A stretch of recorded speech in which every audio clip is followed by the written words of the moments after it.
Nasa social media ka daw, hindi nawawala ang inggit, hindi nawawala ang basher. Totoo ba yun, mga kalingap? So pag-uusapan po natin sa video na ito. Pero bago natin simulan yan, huwag niyo pong kakalimutan mag-subscribe, Val Santos Matubang, Kalingap Rob at Edna Vlogs, at supportahan po natin Kalingap Edu.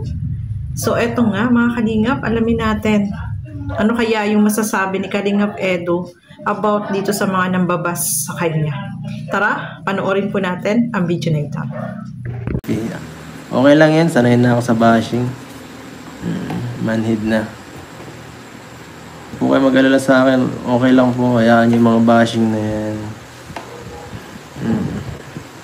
Walang makaka-apekto sa akin mga ganyan.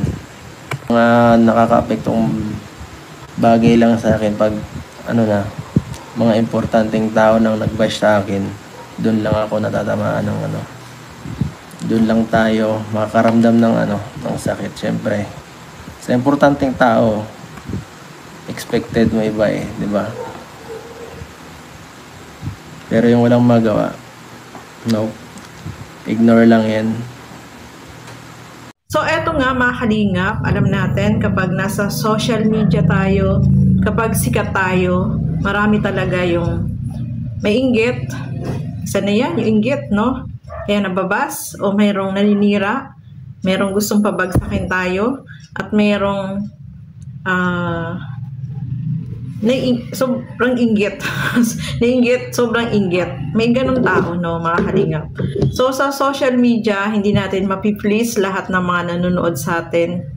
Meron na nagsusupport, merong nandyan lang, nanonood lang, walang pakialam, at meron din naman na talagang loyal sa'yo, no, sa panonood, sa pagsuporta, at tumutulong sa'yo.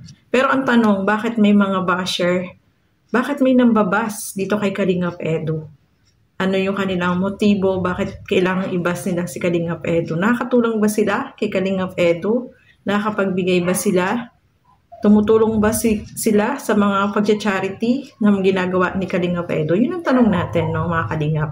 Pero ang sagot ni Kalingap Edu dyan, no, ano na siya, yung wala na siyang pakialam sa mga basher. Dead man lang siya. Kumbaga, hindi na niya pinapansin yung mga nambabasa sa kanya. Basta, ang sabi niya dyan is, kapag yung tinitira na nila, yung, syempre, kagaya ng mga mahal niya sa buhay. Especially, si Beyonce, no, mga kalingap. Kapag tinitira na nila, yun, hindi talaga niya matitiis na hindi magsalita, no, mga kalingap. Ganun naman tayo, no. Si Kalingap Edu, alam natin, hindi yan pumapatol. Pag nagsalita yan, talagang direct to the point, no, mga kalingap. At kilala na natin yan. So, kapag syempre mahal niya sa buhay yung tinitira na wala namang ginagawang masama sa kanila, talagang magsasalita po yan, no. Kaya nga sabi niya, kapag ang tinitiran na niya yung mahal niya sa buhay, na hindi naman wala namang channel, or hindi naman nagre-react kung meron mang naninira sa kanila, si Kalingap Edu ay nandiyan para suportahan syempre yung family niya, si Beyonce, nandiyan siya para ipagtanggol kasi alam niya na eto ay mga wala namang channel, no. Si Kalingap Edu lang yung kaya nilang ibas.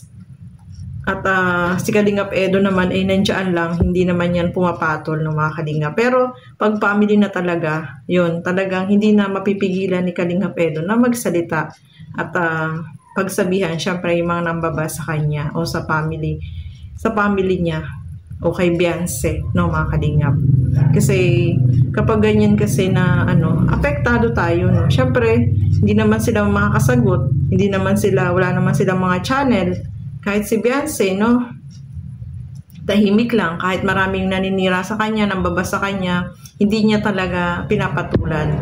So, nandiyan si Kalingap Edu para ipagtanggol syempre siya, no, mga kalingap. Lalo na kung below the belt na yung mga sinasabi na wala namang katotohanan. So, yung mga taong ganon, mga kalingap, is talagang inggit, no? Inggit sila sa mga na-achieve ni Kalingap Edu. Kasi bakit kailangang ibas mo yung tao na nakakatulong sa kapwa, no? Ang hangarin lang ni Kalingap Edu ay tumulong kapag bigay ng blessing doon sa kanyang mga beneficiary, doon sa kanyang mga tinutulungan. So, wag na nating ibas. Maging masaya tayo kung ano man yung mga nagagawa ni Kalingap Edo, no, mga Kalingap. So, ayan po. Sana naman yung mga nambabas dyan is tumigil na.